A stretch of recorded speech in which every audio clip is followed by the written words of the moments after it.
The pain in my spine meant nothing compared to the ice in my husband's eyes as he stepped over my hospital bag. He was flying to Manhattan for his launch, leaving me to labor alone for 3 years. He thought I was just his quiet wife. He never knew every keystroke I made built a digital guillotine over his corrupt dynasty. This is what happens when you underestimate the architect of your destruction. Hello and welcome back to Violet Revenge Stories. We want to be completely transparent with you. YouTube has unfortunately disabled our channel's monetization, leaving us without the budget to keep operating. If you enjoy today's story, we kindly ask you to consider supporting us with just $1 so we can pay our hardworking team to cover their living expenses and continue bringing you the stories you love. You can help by scanning the QR code on your screen right now, or by clicking the donation link in the video description or pinned comment below. Thank you from the bottom of our hearts. My name is Ariana Chapman, and I was exactly 31 years old when the final illusion of my life shattered against the cold edge of a kitchen counter. A blinding, white-hot contraction ripped through my lower abdomen, forcing the breath from my lungs in a sharp hiss.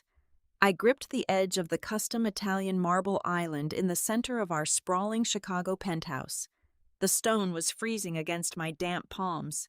My knuckles turned stark white as I tried to anchor myself against the overwhelming tide of physical agony.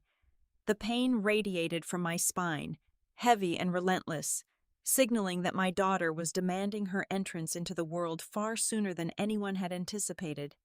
"You have got to be kidding me with this timing." "Ariana," a voice sighed from across the room. It was my husband, Declan Sterling. He was not rushing toward me. He was not pulling out his phone to time the contractions. Instead, he casually stepped completely over my carefully packed hospital bag, which sat totally ignored by the foyer console. He adjusted the lapels of his tailored bespoke suit. His reflection caught in the floor-to-ceiling windows that overlooked the glittering city skyline. He was scheduled to fly out to Manhattan within the hour for the massive tech initial public offering of his company, Aura Lux. To him, my labor was not a medical emergency or a miracle of life. It was a devastatingly inconvenient disruption to his public relations optics. "I cannot believe you are doing this today of all days," Declan muttered, checking the platinum watch on his left wrist. "The press in New York is already lining up. Do you have any idea what it looks like if the founder is late to his own launch because his wife could not manage her schedule?" Before I could form a coherent response through the haze of pain, the private elevator doors chimed and slid open. Victoria, my mother-in-law, stepped into the penthouse. She smelled of expensive floral perfume and old money. She did not even glance at my doubled-over posture. Instead, she stood by the open elevator doors, meticulously adjusting a heavy diamond tennis bracelet on her wrist. "Oh, please stop being so utterly melodramatic," Victoria drawled, rolling her eyes with practiced disdain. "Women in our social class simply schedule their cesarean sections. It is civilized. It is predictable. You avoid sweating on the furniture and, more importantly, you avoid inconveniencing your husband when he is on the verge of making history." Another contraction hit, sharper this time. I gasped, my knees buckling slightly. "Declan, my water broke," I managed to say, my voice trembling. "I need an ambulance." Declan scoffed loudly, walking toward the kitchen island but keeping a safe distance from me, as if my condition were contagious. "Absolutely not," he snapped. "I am not having flashing sirens and paramedics drawing the attention of the Chicago Press Corps right outside my building before my flight. Do you want the blog saying there is a crisis at the Sterling household on the morning of a $500 million valuation?" He reached into his pocket and carelessly tossed a crumpled $100 bill and a blue, expired Metro card onto the pristine marble counter. They landed mere inches from my shaking fingers. "Just call a rideshare," Declan instructed coldly, not making eye contact. "Get an executive luxury car if you must, but leave me out of it. My phone needs to be clear for the board members." For 3 long years, this was the baseline of my existence within the Sterling dynasty. They treated me like a glorified administrative assistant who happened to share Declan's last name. because I chose to dress modestly in simple sweaters and slacks, and because I told them I worked remotely doing basic information technology support. They fully believed I was entirely financially illiterate. They saw a quiet, unassuming girl from the Midwest who was hopelessly dependent on the vast Sterling family wealth. They thought my entire world revolved around managing Declan's dry cleaning and keeping his calendar organized. "We really must go, Declan," Victoria urged from the elevator, pressing the lobby button. "The jet is fueled. The pilot is waiting. Leave her to her dramatics." "Good luck with the hospital," Declan offered casually over his shoulder. "Text my assistant when the baby arrives so she can draft a press release." He turned his back on me and walked into the elevator. He and his mother exchanged a quiet, laughing remark about my ruined posture as the brushed steel doors slowly slid shut. The heavy click of the locking mechanism echoed through the massive room. Suddenly, the penthouse went completely, suffocatingly dead silent, save for the ragged sound of my own breathing. The moment the elevator descended, shedding floors down to the private garage, the atmosphere in the room violently shifted. My posture changed. I stopped leaning heavily on the counter and stood upright, taking a deep, calculated breath. The tears that had gathered in the corners of my eyes instantly dried up. The pain of the labor was still tearing through my body, a fierce and undeniable reality. But my mind was utterly detached from it. The time for playing the helpless, discarded wife was officially over. Pushing through another intense wave of pain, I walked slowly but with clear purpose toward the far corner of the expansive living room. I knelt beside a heavy oak bookshelf and pressed my thumb against a nearly invisible seam in the hardwood floor. A hidden compartment sprang open. Reaching inside, I pulled out a heavy, matte black, military-grade encrypted tablet. A red light scanned the retina of my left eye, and a secondary biometric lock recognized the intricate pattern of my fingerprint. The screen flashed green, illuminating the dark corners of the room with lines of scrolling code. The game was finally afoot, and Declan Sterling had no idea he was playing against the architect of his complete destruction. I did not call a rideshare, a matte black armored sport utility vehicle, driven by one of my private security contractors, had been waiting in the subterranean garage for 2 weeks. 30 minutes later, we pulled up to the discreet, heavily fortified entrance of the Vanguard Maternity Retreat.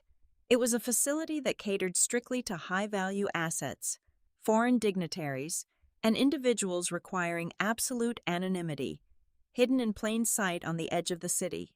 I walked through the sliding glass doors alone, clutching my abdomen as another wave of pressure seized my body. The receptionist behind the glowing onyx desk looked up from her monitors, her expression immediately melting into a mask of polite pity. She saw a sweaty, unaccompanied woman in a simple cardigan, abandoned during the most vulnerable moment of her life. "Ma'am, do you have an emergency contact or insurance?" she asked softly, her voice laced with a sympathetic condescension. I did not speak. I simply reached into my pocket and slid a heavy, solid tungsten corporate card across the polished stone desk. It clinked sharply against the marble. The receptionist glanced down at the card, and all the pity vanished from her face, instantly replaced by rigid, terrified professionalism.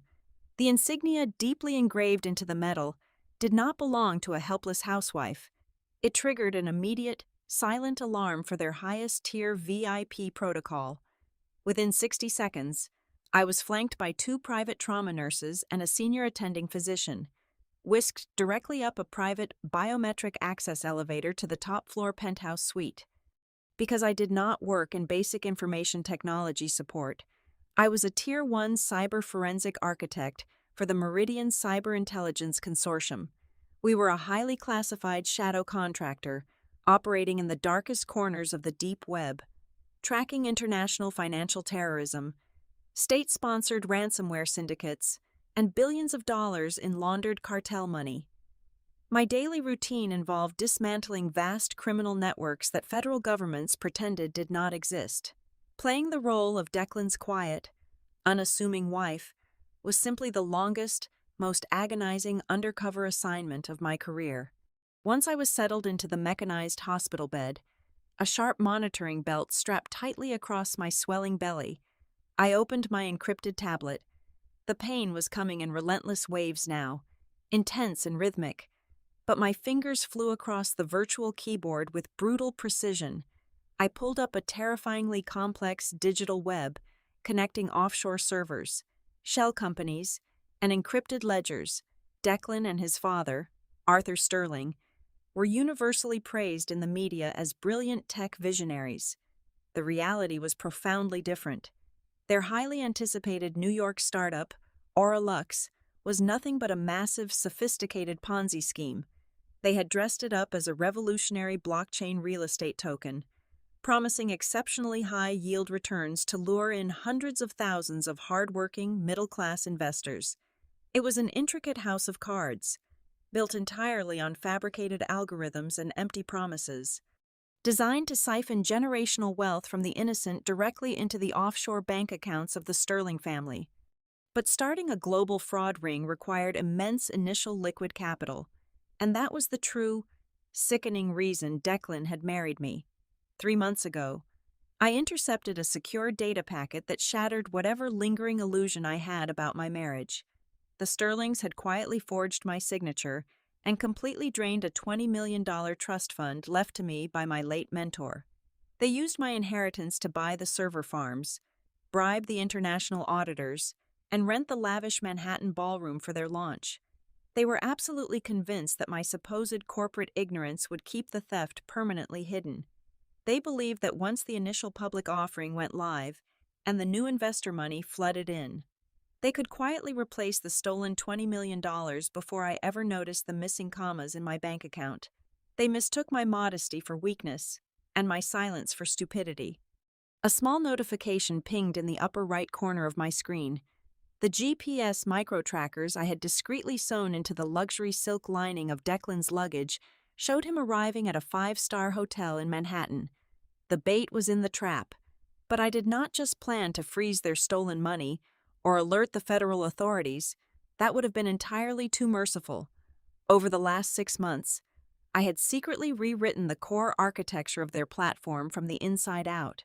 I had hard-coded an invisible, self-executing smart contract directly into the deepest layers of the Auralux infrastructure. Another violent contraction hit me, a blinding wave of pressure that made my vision blur at the edges.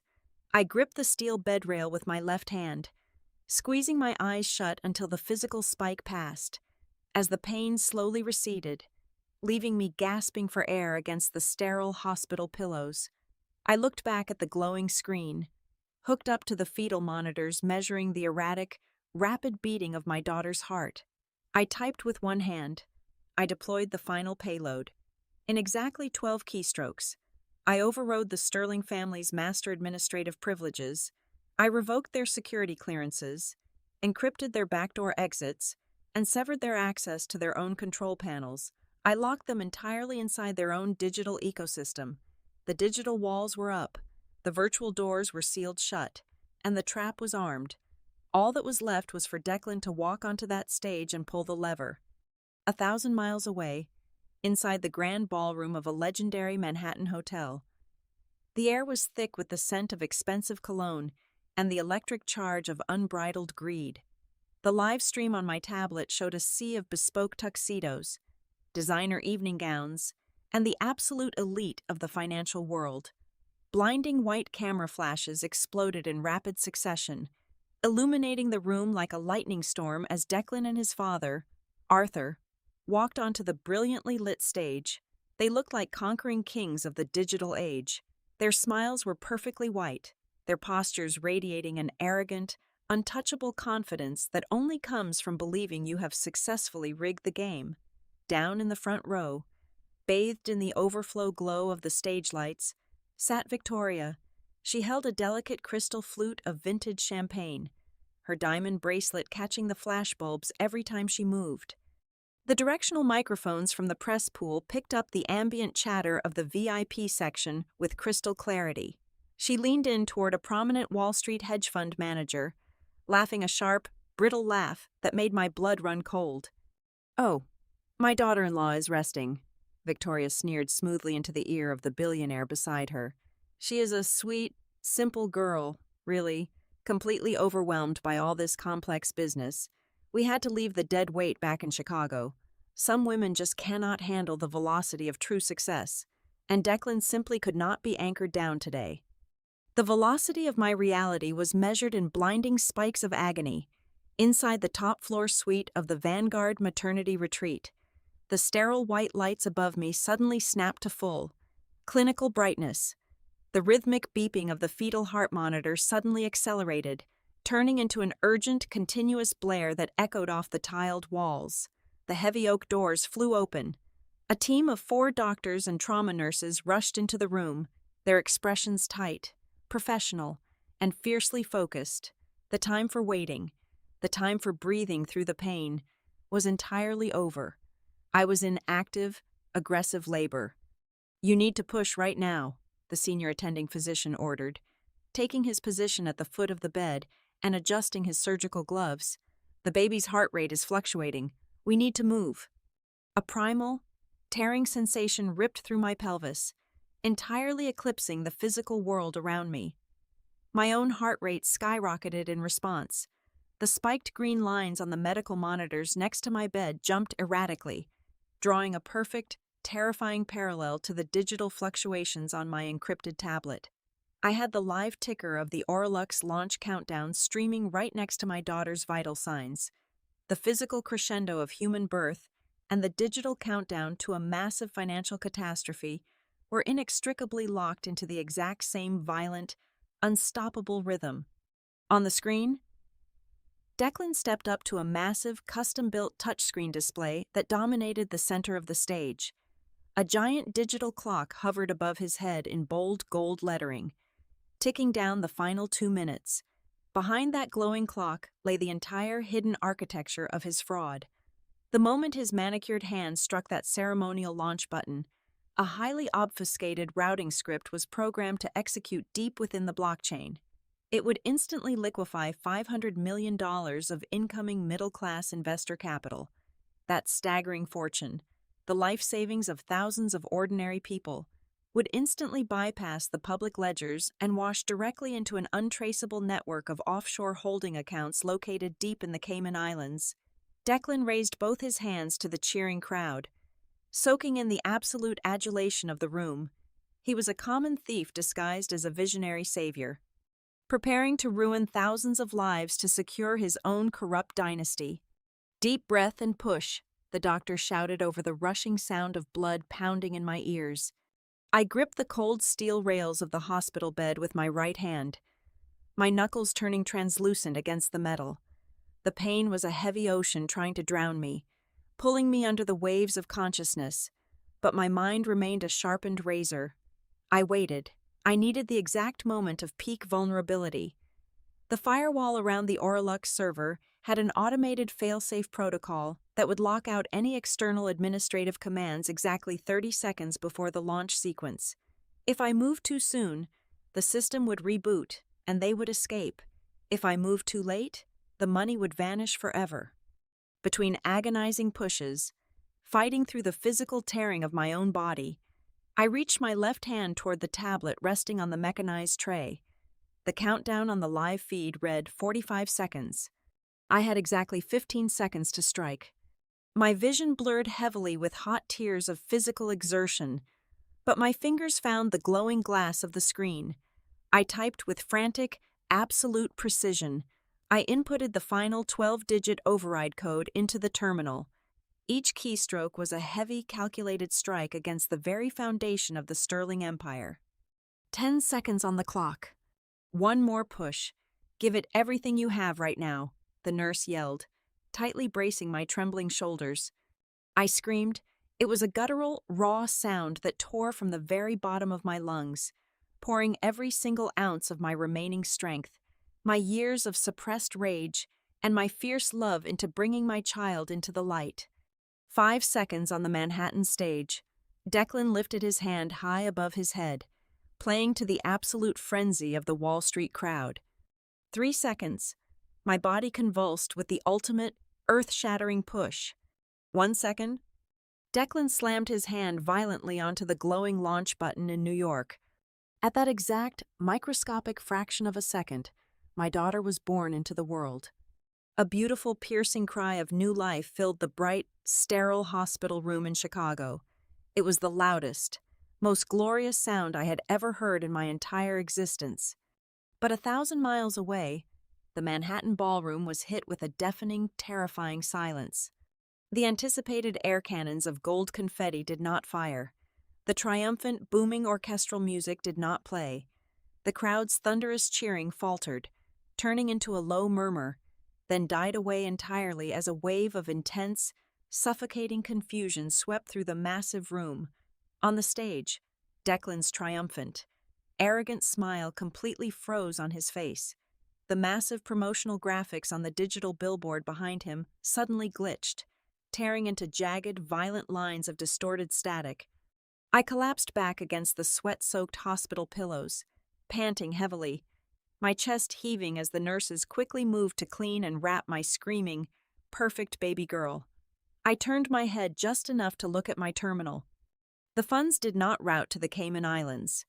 The offshore transfer protocols were completely and permanently obliterated by my injected code. Instead, my hidden smart contract executed flawlessly from within the deepest core of their system. A massive, blindingly red banner flashed across the entirety of my tablet screen, illuminating the darkened corners of the room with its harsh glow. Restitution protocol engaged. The digital guillotine had dropped, and the blade was razor sharp. The massive digital billboard behind Declan did not just glitch. It violently fragmented. The sleek, golden promotional graphics of the Oralux logo shattered into 1,000,000 distorted pixels. For 2 agonizingly long seconds, the screen went completely pitch black, reflecting only the confused faces of the wealthy elite in the front rows. Then, the darkness was entirely consumed by blinding, stark white light. The screen did not display a marketing presentation. It displayed the raw, unredacted forensic ledgers of the Sterling family's massive Ponzi scheme. Row after row of brutal, undeniable data scrolled down the massive 80-foot display in real time. There were high-resolution scans of the forged signatures they had used to drain my mentor's $20 million trust. There were detailed logs of illegal wire transfers, exposing exactly how investor deposits were being actively laundered through shell companies in Panama and the Isle of Man. Every single stolen asset, every fraudulent property deed, every fabricated algorithm was laid bare in brutal, 50-point crimson font for the most powerful financial regulators in the country to see. A low murmur of disbelief swept through the ballroom, rapidly escalating into a chaotic cacophony of shouting. Then came the auditory hemorrhage. It started as a low hum, a unified vibration that shook the crystal chandeliers. Suddenly, every single smartphone in the pockets and purses of the 500 investors in that room began to buzz simultaneously. A frantic chorus of notification chimes echoed off the vaulted ceilings. My self-executing smart contract was not simply freezing their stolen capital. It was an active, aggressive restitution protocol. Through the live feed on my tablet, I watched as prominent Wall Street figures stared down at their glowing screens in sheer disbelief. The code was actively auto-refunding every single defrauded investor. The money was hemorrhaging out of the Sterling ecosystem at blinding speed. On the massive display behind a now trembling Declan, a new graphic hijacked the center screen. It was a live tracker of the Sterling's corporate liquid assets, their offshore shadow funds, and their personal domestic bank accounts. The numbers were plummeting in a dizzying freefall. 500 million, 200 million, 50 million. The numbers ticked down relentlessly, completely immune to the frantic, slapping commands Declan was desperately inputting on the frozen podium console. Within 45 seconds, the grand total of the Sterling family dynasty hit exactly $0.00. Down in the front row, absolute panic consumed Victoria. The live microphone caught the frantic rustle of her silk gown as she hyperventilated, her chest heaving violently. She had pulled out her custom gold-plated smartphone, her trembling fingers desperately trying to secure a private black car to take her out of the city, toward the private airfield. I watched her enter her primary platinum credit card. The screen flashed a bright, undeniable red error message reading declined. She tried a second card, then a third. Both declined. Her private wealth manager was not answering. Her accounts were entirely vaporized. The untouchable matriarch of the Sterling family was suddenly as destitute as the people she had mocked just 10 minutes prior. On stage, Arthur Sterling clutched his chest, sinking heavily onto a velvet stool, his face a terrifying shade of gray. Declan was screaming at the audiovisual technicians in the sound booth, demanding they cut the power, but the terminal had locked them out of the physical hardware grid as well. Then, Declan's personal cell phone began to ring. The shrill sound cut through his immediate panic. He ripped it out of his tuxedo pocket, desperately hoping it was his lead software engineer or his crisis management team. He answered the FaceTime call without looking at the caller identification, his face red and contorted with absolute rage. "Fix this glitch right now!" Declan screamed into the camera, spittle flying from his lips. "I do not care what it takes. You shut this system down and reroute the capital before I fire every single one of you." "It is not a glitch, Declan," I replied, my voice smooth, cold, and echoing with absolute serenity. Declan froze. The breath hitched in his throat as he finally looked at the screen of his phone. I was sitting up in my hospital bed. The harsh clinical lights replaced by the soft glow of the afternoon sun filtering through the window, cradled securely against my chest, wrapped in a warm flannel blanket, was our newborn daughter. She was sleeping peacefully, completely undisturbed by the global financial empire I had just incinerated on her behalf. I looked directly into the camera, staring straight through the digital lens into the terrified eyes of the man who had discarded me. "Ariana," he whispered, his voice cracking, entirely devoid of his previous arrogance. "What are you doing? Where's the tech team?" "There is no tech team saving you today," I told him, adjusting the blanket around my baby's shoulders. "Do you want to know where your money is? It is gone, every single cent, but I can tell you exactly where it was supposed to go. Cayman routing number 047-992-181, account name, Aura Holdco." The color instantly drained from Declan's face, leaving him looking like a polished corpse. He stumbled backward, his polished leather shoes slipping against the slick stage floor. He recognized those numbers. They were the highly classified offshore routing digits he thought were completely invisible, buried under layers of encrypted blockchain that no ordinary person could ever find. In that microscopic moment, the horrific realization finally dawned on him. The absolute magnitude of his miscalculation crashed down upon his shoulders. He stared at the screen, looking at the quiet, unassuming woman he had treated like a glorified administrative assistant for 3 years. He realized that his naive, dependent wife was the phantom architect who had built the very security network he had used to hide his massive crimes. He realized that every single time I had quietly typed on my laptop in the dark while he slept, I was meticulously braiding the noose. I had given them the rope, and they had just proudly hung themselves in front of the entire world. "You did this," Declan breathed, his voice trembling with a mixture of awe and absolute terror. "You ruined us." "No, Declan," I said softly, looking down at my daughter. "I just turned on the lights." Before Declan could even attempt to formulate another sentence, before he could end the call or try to run, the heavy mahogany double doors at the back of the Manhattan ballroom were violently breached. The deafening crash of splintering wood echoed over the screaming crowd. A tidal wave of federal agents wearing dark tactical jackets swarmed into the lavish gala. "Nobody move," a commanding voice boomed over a heavy bullhorn, instantly shutting down the chaos. "Federal agents, secure all the exits." The chaotic swarm of federal agents flooding the main ballroom provided exactly the microscopic window of absolute pandemonium the Sterlings needed. While the Securities and Exchange Commission investigators secured the primary exits and pinned prominent hedge fund managers against the marble pillars, Declan, Arthur, and Victoria bolted. They did not run with the grace of billionaires. They scrambled like cornered rats.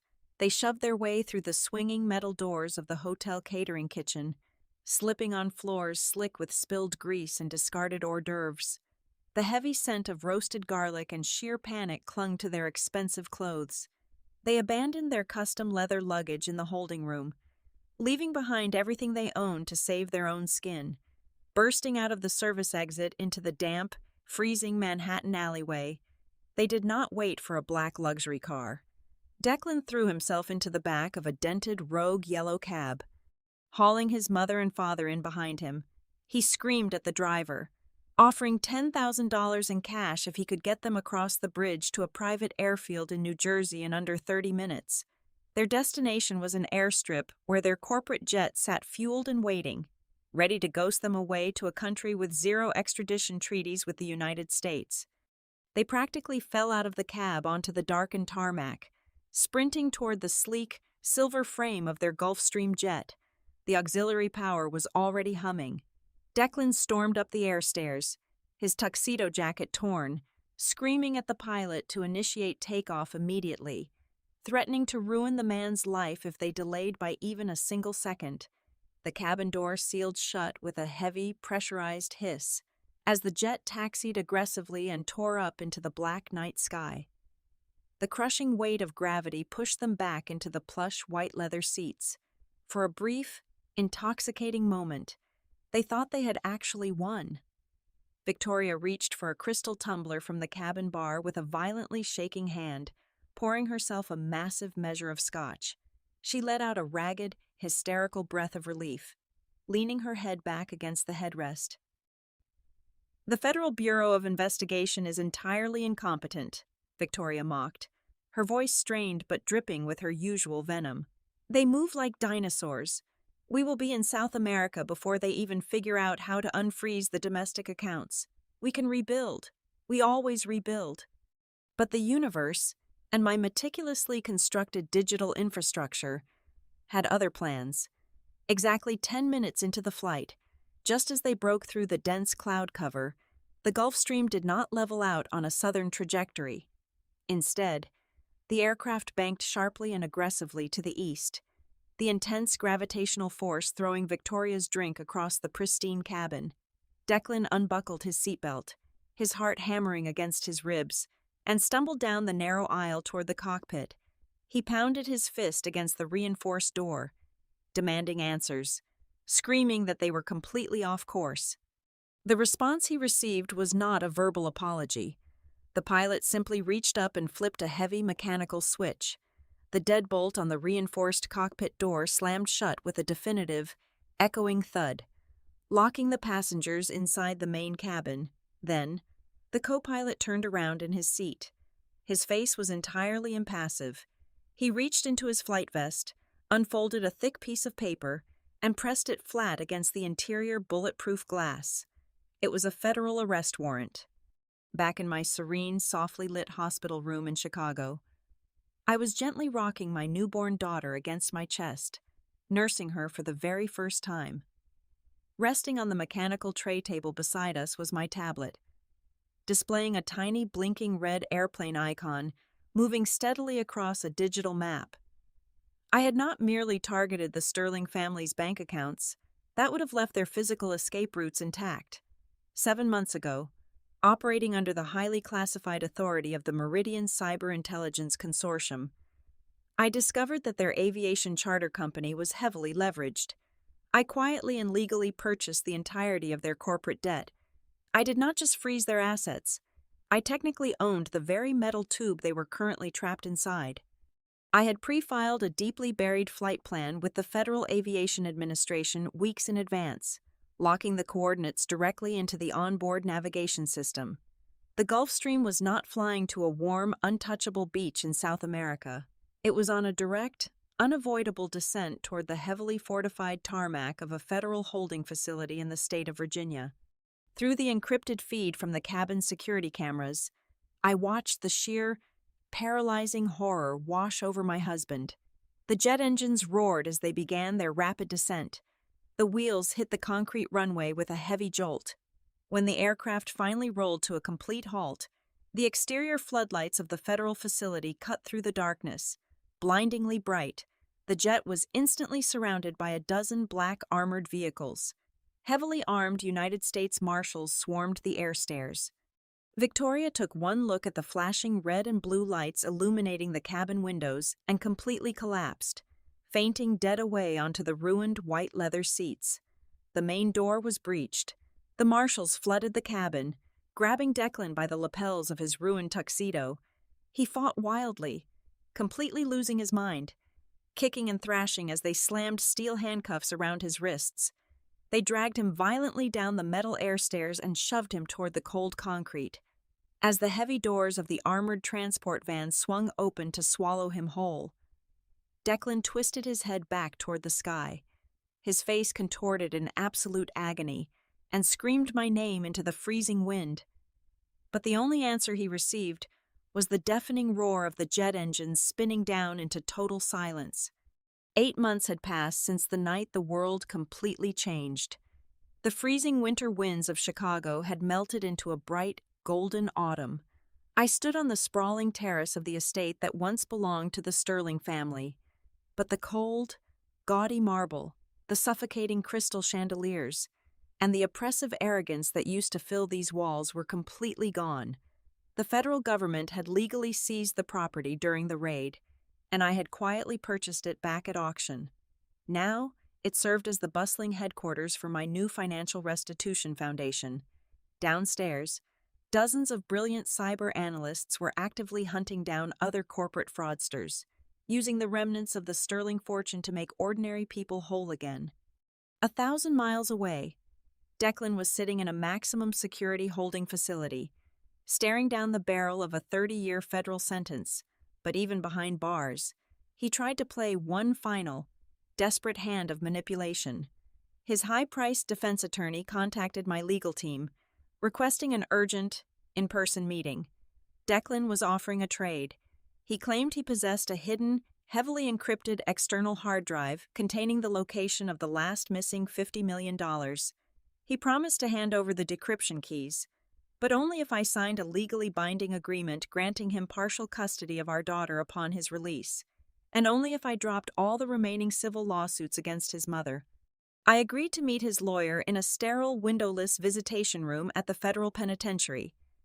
I sat across the scarred metal table, my posture relaxed and my hands folded neatly in my lap. When the lawyer slid the thick proposed contract across the table, I did not even bother to look at it. "My client is offering you the keys to the kingdom, Miss Chapman," the lawyer said, tapping his pen against the paper. $50 million in untraceable funds. All he wants is partial custody and the civil suits dismissed. I smiled softly, looking directly into the lawyer's tired eyes. There are no keys, and there is absolutely no kingdom left to rule. "Excuse me?" the lawyer asked, his brow furrowing in deep confusion. "You can tell Declan I am not signing anything," I replied smoothly. "And you should also tell him that the hard drive he is using as leverage is entirely fake. I planted that decoy drive on his personal server 6 months before the raid. I engineered the code specifically to trigger a mandatory sentencing enhancement for the obstruction of justice the moment he tried to hide it from the federal investigators. The missing millions never existed. I already recovered every single cent he stole." The color rapidly drained from the lawyer's face as he realized he was defending a ghost. When he relayed that devastating information back to the holding cell, the final, pathetic remnants of Declan's ego completely shattered. Realizing he had been outplayed on a molecular level from the very beginning, and that he was now facing additional decades in solitary confinement, he broke entirely, in a desperate, sobbing bid to beg the federal judge for a reduced sentence. Declan hastily signed the documents completely terminating all of his parental rights to my daughter. It was a pathetic gesture, and the judge immediately denied his request for leniency anyway. I stood in the harsh fluorescent hallway and watched through the reinforced glass as 2 heavily armed guards led a broken, hollow man back to his concrete cell. He shuffled his feet, his head hanging low, staring blankly at the floor. I felt absolutely nothing, no pity, no anger, no sadness. I turned around, pushed through the heavy iron doors, and walked out of the prison into the crisp, clean air. In that single, deep breath, I severed the final toxic thread of the Sterling family from my life forever. Later that afternoon, I returned to my estate. I walked upstairs and pushed open the white wooden door to my daughter's sunlit nursery. She was awake in her crib, reaching her tiny hands toward the warm light streaming through the massive windows. I gently picked her up, holding her soft, warm weight against my chest, and walked out onto the balcony to look over the breathtaking city skyline. I was no longer a victim. I was no longer a pawn, or a discarded wife expected to sit quietly in the shadows. I was an untouchable titan who had protected her child's future by burning a corrupt empire completely to the ground. And as my daughter smiled up at me, the bright afternoon sun warming both of our faces, I knew we were finally, entirely free. Thank you so much for listening to this story today. We would absolutely love to know, where in the world are you tuning in from right now? Please let us know in the comments below. If you found today's story engaging and satisfying, please consider helping us out with just a $1 donation. You can scan the QR code on your screen right now, or use the donation link in the description or pinned comment. Your support goes directly to paying our dedicated team, helping them feed their families, and allowing us to continue creating better and more exciting stories for you to enjoy. Thank you again, and have a wonderful day.